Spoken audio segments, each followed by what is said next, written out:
stay away from us. Charles set strict rules to ban Harry from his coronation. No place for Traior. Prince Harry and Meghan Markle are told to steer clear of King Charles III coronation. The British news reporter is upset with the Duke of Sussex's book Spare and wants him to apologise to the royals. He said of Harry, "This treacherous little toad has forgotten that he is supposed to turn into a prince after being kissed by a spoiled princess, not the other way around." Before we even think about whether Harry and Meghan should be allowed anywhere near the coronation, and for me, they absolutely should not be considered for an invitation, one thing would need to happen. They'd have to go on national television, plunge to their knees and issue a global apology to their families on both sides who they so mercilessly trashed, he said. Friends of King Charles and wife Camilla were reportedly left aghast at a private dinner at Clarence House last week after the monarch chose not to acknowledge his son Prince Harry's recent allegations against the family.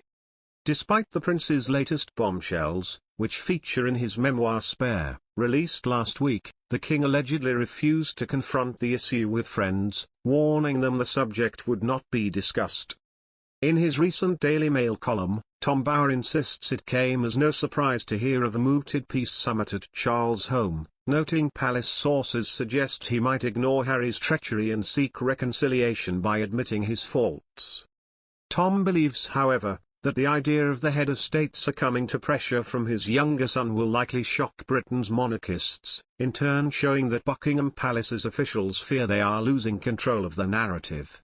He also believes that a potential second book released by the Duke of Sussex, containing half the final manuscript which was cut from the book due to its length, is that revelation that will have given palace spectators the most pause in fear of another 400 pages of embarrassing revelations and vitriolic accusations.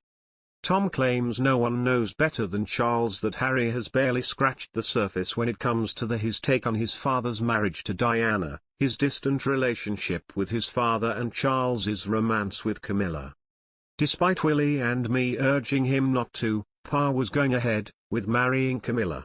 We pumped his hand, wished him well. No hard feelings, Harry wrote in Spare. We recognized that he was finally going to be with the woman he loved, the woman he'd always loved. Another story, believed to be from the early 90s, Harry claims he remembers wondering if his future stepmother would be cruel to him like all the wicked stepmothers in storybooks. He also noted that his brother William had long harbored suspicions about the other woman. It could have been 2 books, put it that way.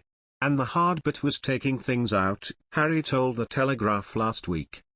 There are some things that have happened, especially between me and my brother, and to some extent between me and my father, that I just don't want the world to know. Because I don't think they would ever forgive me, the Duke of Sussex added. The royal commentator also claims that the king's reluctance to respond is weakened by guilt, saying he's self-aware that he didn't adequately support William and Harry following the shocking death of their mother.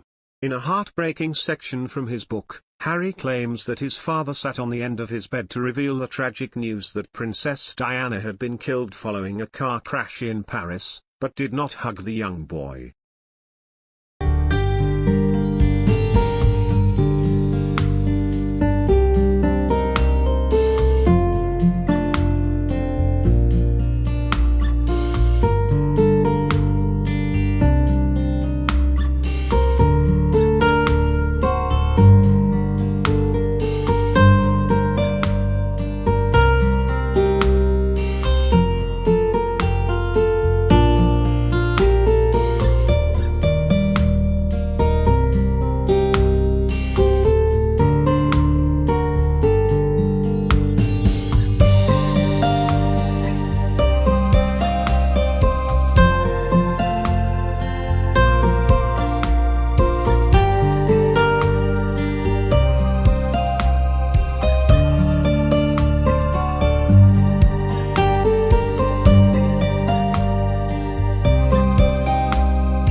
Last week after the monarch chose not to acknowledge his son Prince Harry's recent allegations against the family.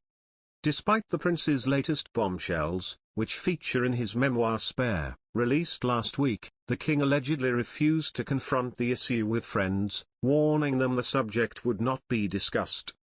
In his recent Daily Mail column, Tom Bower insists it came as no surprise to hear of a mooted peace summit at Charles' home, noting palace sources